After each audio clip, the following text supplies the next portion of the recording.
DDC news కి స్వాగతం. విద్యార్థులు కష్టపడి చదివితేనే మంచి ఫలితాలు. విద్యార్థులను కష్టపడి చదివించిన తల్లిదండ్రులకు మరియు చదువు నేర్పిన గురువులకు ధన్యవాదాలు. 10వ తరగతి ఫలితాల్లో 10/10 జీపీఎస్ సాధించిన విద్యార్థులకు మోహన్ రావు పటేల్ ప్రజా ట్రస్ట్ ఆధ్వర్యంలోని ఘనంగా సన్మానించిన మోహన్ రావు ప్రజా ట్రస్ట్ చైర్మన్ భోస్లే మోహన్ రావు పటేల్. భైంసా పట్టణానికి శ్రీ సరస్వతి శిశు మందిర్ కిసాన్ గల్లీ పాఠశాలకు చెందిన విద్యార్థినులు 10/10 జీపీఎస్ సాధించినందున మోహన్ రావు పటేల్ ప్రజా ట్రస్ట్ ఆధ్వర్యంలోని విద్యార్థులకు జ్ఞాపికను అందజేసి సత్కరించిన బీజేపీ రాష్ట్ర కార్యవర్గ సభ్యులు మోహన్ రావు పటేల్ విద్యార్థులపై చదువులలో కూడా ఆ పై చదువులలో కూడా ఇలాంటివే మంచి మార్కులు సాధించి మంచి ఫలితాలు సాధించి తల్లిదండ్రుల పేరు చదువు చెప్పిన గురువుల పేరును నిలబెట్టాలని కోరారు. ఈ కార్యక్రమంలోని పాఠశాల కమిటీ సభ్యులు మరియు పోషకులు పాల్గొన్నారు.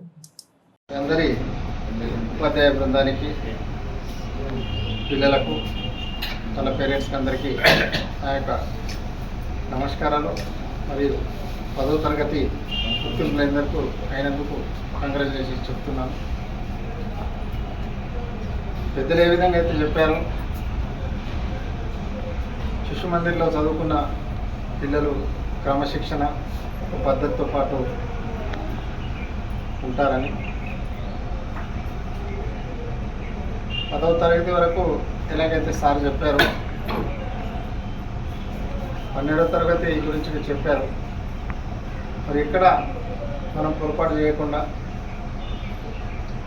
మనకు చదువు అందించిన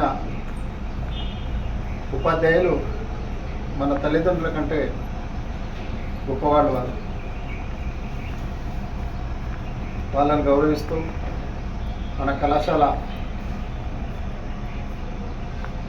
పేరు, మన స్కూల్కి పేరు వచ్చేటట్టు, అదేవిధంగా మన తల్లిదండ్రులకు మంచి పేరు, మన గ్రామానికి మంచి పేరు వచ్చేటట్టు భవిష్యత్తులో మీరందరూ ఉన్నత చదువులకు వెళ్ళి మంచి స్థానాల్లో మీరు ఉండాలని మనందరి తరఫున మాతా సరస్వతీదేవికి ప్రార్థిస్తూ, మొన్ననే ఉగాది రోజు మన భైంసా పట్టణంలో మోహన్ రావు ప్రజా ట్రస్ట్ ద్వారా గ్రంథాలయం ఏర్పాటు చేయడం జరిగింది. మరి అలా అక్కడ ఎలాంటి మీకు ఫీజు కానీ ఏముండదు. చక్కగా ఆసక్తి ఉన్నవారు ఎవరైనా రావచ్చు. మరి మన నియోజకవర్గంలో విద్యకు వెనుకబడ్డ నియోజకవర్గంగా మన దగ్గర అప్పట్లో మేము చదువుకునే రోజుల్లో డిగ్రీ కళాశాల లేకుండా 1996లో మా నాన్నగారి పేరు మీద స్వర్గీయ భోస్లే గోపాలరావు డిగ్రీ కళాశాల ఇక్కడ ఏర్పాటు చేయడం జరిగింది. మరి మా ట్రస్ట్ ద్వారా 10/10 వచ్చిన వాళ్ళకు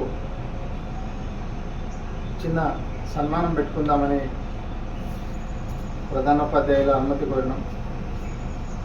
ధర్మ కోరికను మన్నించి వెంబడే రండి అని చెప్పారు. మీరందరూ చదువుకుంటూ చదివే ఒక దృష్టిలో పెట్టుకొని ముందుకు సాగితే భవిష్యత్తు అందరూ బాగుపడతారని తెలియజేస్తూ సెలవు తీసుకుంటాం.